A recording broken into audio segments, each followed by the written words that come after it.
Hey everyone, so the big question today is, are we in a recession or not? You've probably seen a lot of stuff in the news where half the people are saying yes, half the people are saying no. A portion of them are saying it's like the end of the world, and a portion are saying, hey, it's only like a really small recession, it's all good, and a bunch saying they don't know. If I had to say it, if I had to actually guess, I'd say we probably are, or at least were in a fairly small one, because not only have you seen like a lot of habits change on spending, you see on the news when, a lot of the retail stores are essentially giving their quarterly reports and stuff. You're seeing that sales, especially on lower price point stuff, has actually been down. I just read the other day that Nordstrom is having like a huge hit, even their discounted stuff. So like they can't even sell their discounted area, but their high-end stuff supposedly is doing essentially perfectly fine. And that's one of the things we'll basically dive into in just a little bit. Now, on the housing market, that's one thing that, I've been a little more involved in. I own a handful of investment properties and stuff. And I can tell you 2-3 months ago, if you made an offer that was essentially like 10 or 15% over asking price, you would probably get rejected, at least around by me and around by, a handful of other areas that I know people investing in. And there was, multiple homes that, you'd make an offer on and you'd have like 14, 15, 16 other offers. And the winning bid in some cases may have been basically 20% plus over the asking. I mean, like crazy, insane prices. And on top of that, they'd have a new house would basically pop up, or a new multi-unit would pop up. And within a matter of days, they'd have an accepted offer. And it was like, the second it was up, it was like, hey, within 4 days, they'll be making the decision and picking the winning offer, stuff that you didn't really see that months and months prior.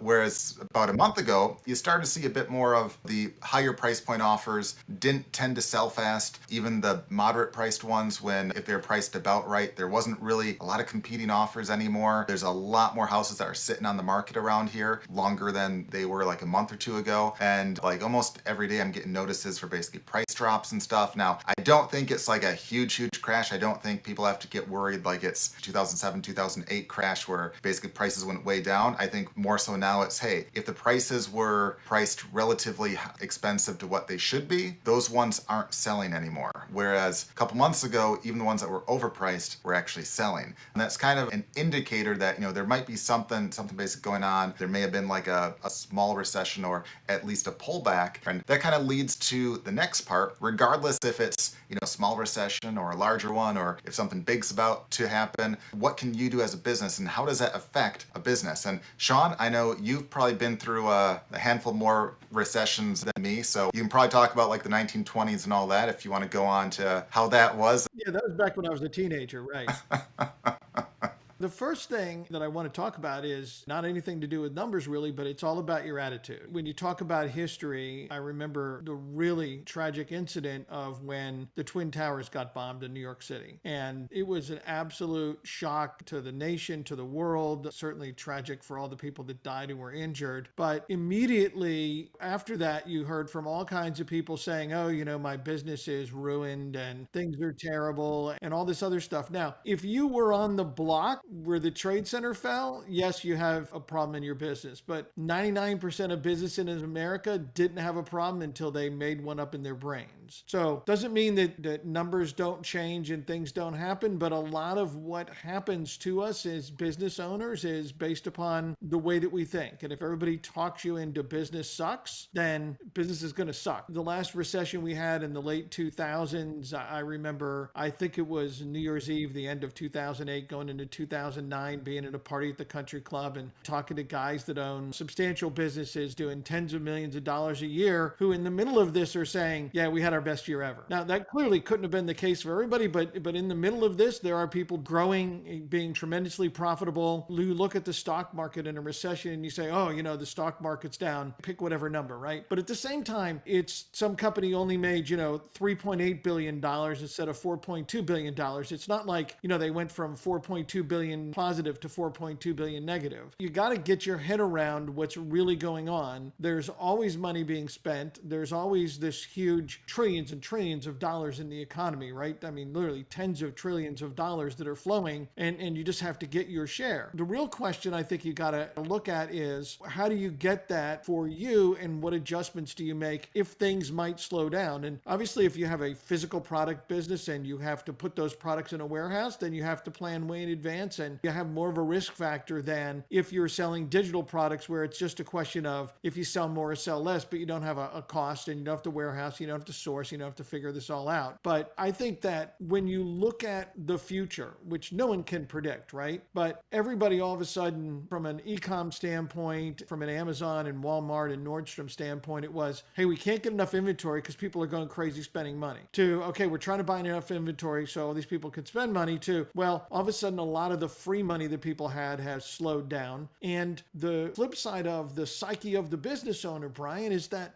consumers get scared, right? So again, a history lesson, the war in Iraq. When the war in Iraq started, everybody was watching it on TV. Like, everybody said, oh my gosh, we're in a war. We should stop making big purchases. And almost overnight, people stopped buying anything expensive. Cars, houses, washing machines, you name it, right? Major appliances. They just stopped because they're like, okay, we're in a war. We need to conserve our money. Bad things might happen. Meanwhile, got this powerful military. We rolled through it, was all done. But for a month or two, like, commerce just stopped on the high end for no reason. Nobody lost their job. Things didn't cost more all of a sudden, but the consumers talked themselves into, we better watch out. And, you have to deal with that as a business owner, because consumers are going to think the way they want to think. Your job is to make them think the way you want to think, which is buy my stuff early and often, right? Yeah, it really goes to show like how much of it is just in your head or people being worried. In fact, I remember on 9/11, I actually grew up in a very small town. I think at the time maybe like 4,000 or 5,000 people, and we had a barber there that had like a little barber shop there and a lot of like loyal customers and stuff. And I remember getting a haircut, I don't know, maybe like a month or two after 9/11. He thought his business would be hurting because of that, because he thought that basically people would be afraid to walk about outside of their house. Now, this wasn't like a suburb of New York or anything like that. This was in Wisconsin, in a small, tiny town. He was all worried that it might be like a terrorist target, and it's like,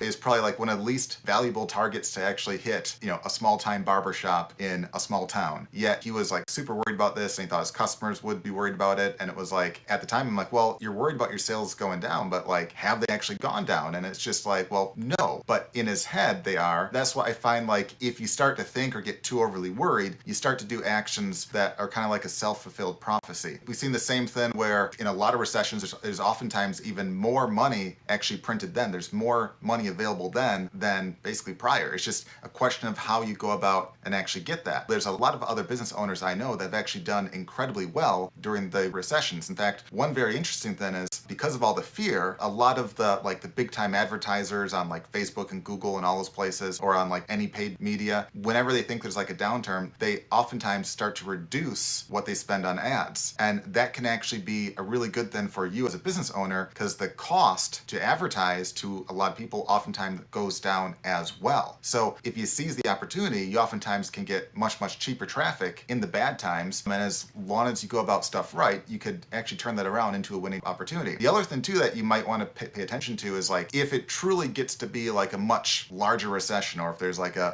let's say it even turns into like a depression, which, I don't think it will get that bad or anything, but let's assume that it does. Oftentimes there's still money out there. It's just a question of how you get it. Like, if you're trying to target the lower end consumer that, previously was throwing all their stuff in credit cards, and when there was like a lot of free money in the market and they could get as much credit as they want, they could spend and buy a lot of stuff, but they might not be able to anymore. If that's your target, you might start to get hit a lot more than if you basically pivot and maybe try to basically target like a bit more of the middle class, or a bit more of the higher end or higher value products. Because like, you've also seen in recessions, oftentimes one market segment might be hit a lot more than others. Very, very wealthy people are still buying really, really, really expensive stuff. It's not like everyone lost all their money. And if you sit back and survey, 100 people and ask like, hey, how much were you affected by, the last recession or the last downturn? You'll absolutely get like a handful of people saying, yeah, I lost a job. Yeah, my stock portfolio went down, or, yeah, my housing value went down. But if you say like, how many of you were actually affected where like, you couldn't couldn't afford to live in that house, or you couldn't afford a car payment.